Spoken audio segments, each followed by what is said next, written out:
સમાચારની તો રાજપૂતોના વિરોધની વચ્ચે રૂપાલાએ પોતાનું ઉમેદવારી ફોર્મ ભર્યું છે। રૂપાલાએ સભામાં ક્ષત્રિયોના સહકારની વાત કરી, પરંતુ ક્ષત્રિયો માફ કરવાના મૂડમાં નથી, એટલે જ તો સરકાર સાથેની બેઠક પણ નિષ્ફળ ગઈ। સવાલ એ છે કે હવે શું હશે આગામી રણનીતિ।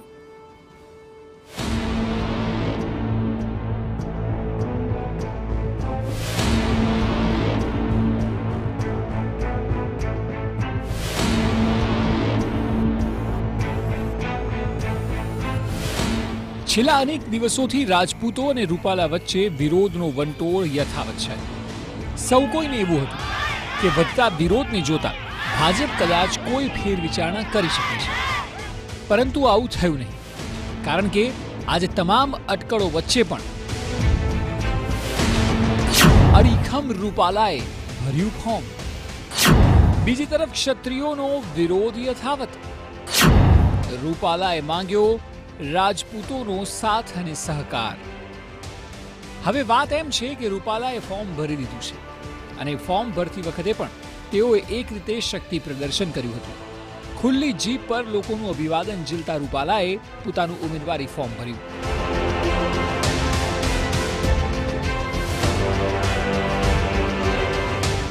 હવે એક વાત નક્કી થઈ ગઈ છે કે ભાજપ રૂપાલા પર રાજકોટ બેઠકનો દારોમદાર રાખે છે અને હવે તેમને નહીં જ હટાવે તેવું સ્પષ્ટપણે દેખાઈ પણ રહ્યું છે। જો કે રૂપાલાએ ફોર્મ ભરતા પહેલા સભા પણ કરી હતી અને તેઓએ કહ્યું કે ક્ષત્રિય સમાજનો સાથ અને સહકાર તેમને જોઈએ છે। તેઓએ દેશના હિત માટે મોટું મન રાખીને રાજપૂતોને સમર્થન આપવા માટે પણ અપીલ કરી હતી। જ્યારે આટલા બધા અમારા ક્ષત્રિય સમાજના આગેવાનો અમને સમર્થન આપવા માટે આવ્યા છે, એમનો હું હૃદયપૂર્વક આભાર માનું છું, એમને ધન્યવાદ પાઠવું છું। હું સમગ્ર ક્ષત્રિય સમાજને પણ નમ્રતાપૂર્વક વિનંતી કરવાના મતનો છું, અમારે આપ સૌના સાથની પણ આવશ્યકતા છે। દેશના હિત માટે, રાષ્ટ્રના હિત માટે મોટું મન રાખીને ભારતીય જનતા પાર્ટીના સમર્થનમાં આપ સૌ પણ જોડાઓ, એવી નમ્ર વિનંતી સાથે આપ સૌનો ખૂબ ખૂબ આભાર। તો આ તરફ ક્ષત્રિય સમાજની સંકલન સમિતિનું સ્પષ્ટ માનવું છે કે 19 તારીખ સુધી ફોર્મ પરત ખેંચી શકાય છે અને જો તેવું પાછું નહીં ખેંચે તો પછી ક્ષત્રિય આંદોલનનો પાર્ટ 2 તૈયાર છે।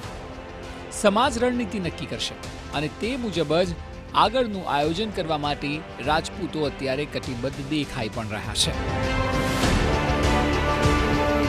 ના, પાર્ટ 2 ની અમે જાહેરાત કરી જ છે કે પાર્ટ 1 અમારું સંમેલનમાં પૂરું થયું, જે કંઈ નીતિઓ ઘડવાની હતી 16 તારીખે ફોર્મ ભરે તો 19 તારીખે પાછું પણ ખેંચી શકાય।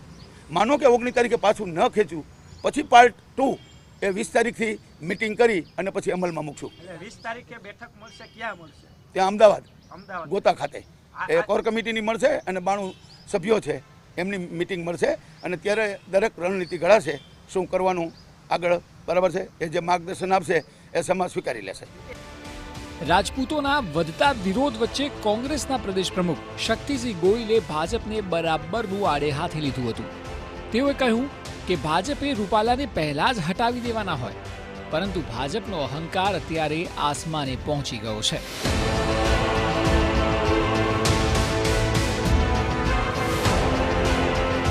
કે અમારી રાજકીય પક્ષોની પણ કેટલીક જવાબદારીઓ હોય છે।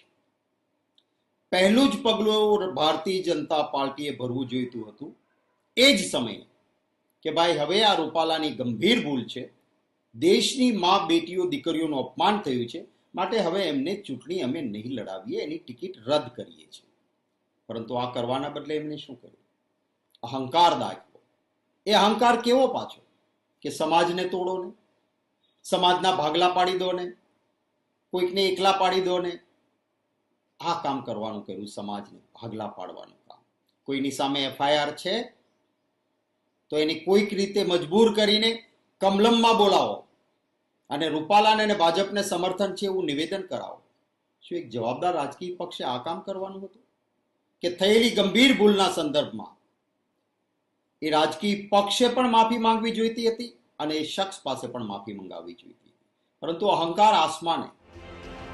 ઉમેદવાર તો ભાજપ નહીં બદલે તેવું દેખાઈ રહ્યું છે, તો વળી તેના પડઘા પણ રાજ્યના અન્ય બેઠકો પર જોવા મળી રહ્યા છે। ભાવનગરની જ વાત કરીએ તો અહીં ભાજપના ઉમેદવાર નીમુબેન બાંભણિયાનો ક્ષત્રિયો દ્વારા વિરોધ કરવામાં આવ્યો હતો।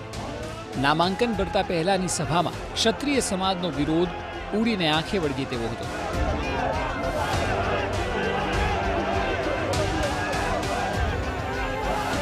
તળાજા ભાજપ યુવા મોરચાના ઉપાધ્યક્ષ રવિરાજસિંહ ગોહિલે તો ચાલુ સભામાં જ રાજીનામું ધરી દીધું હતું.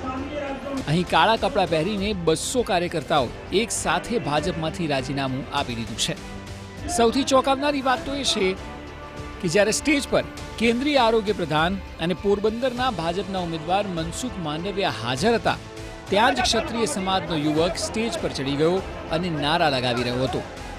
આ સ્થિતિ સર્જાઈ અને એટલે ભાજપને થોડી વાર માટે સભા રોકવાની ફરજ પણ પડી હતી. સ્થિતિને જોતા પોલીસનો મોટો કાફલો ઘટના સ્થળે પહોંચ્યો હતો અને તાત્કાલિક ધોરણે તમામ ક્ષત્રિય સમાજના યુવાનોની પોલીસ દ્વારા અટકાયત પણ કરી લેવામાં આવી હતી.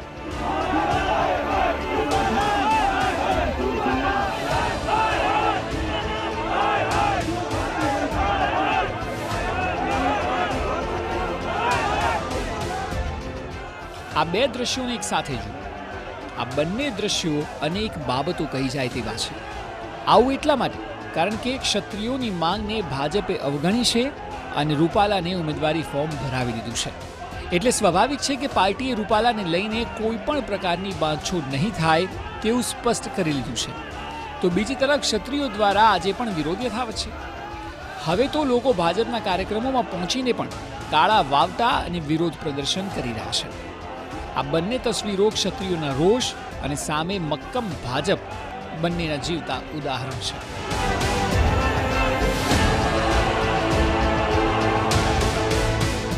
આ સ્થિતિમાં અનેક સવાલો પણ ઊભા થઈ રહ્યા છે. શું હશે હવે રાજપૂતોની આગામી રણનીતિ? શું વિરોધની આગ અહીંથી વધુ વિકરાળ થવાની છે? શું ભાજપને રાજપૂતો આવનારી ચૂંટણીમાં રાજકીય નુકસાન પહોંચાડશે? શું હશે ક્ષત્રિયોની પાર્ટ 2ની સ્ટ્રેટેજી? આ તમામ સવાલો એટલા માટે કારણ કે ભાજપનું સ્ટેન્ડ અહીં ક્લિયર થઈ જાય છે કે રૂપાલા હતા, છે અને રહેશે જ. તો પછી આગામી સમયની રણનીતિમાં વિરોધનું વંટોળ કેટલું વિકરાળ થશે તે સૌથી મોટો પ્રશ્ન હાલ ઊભો થઈ રહ્યો છે.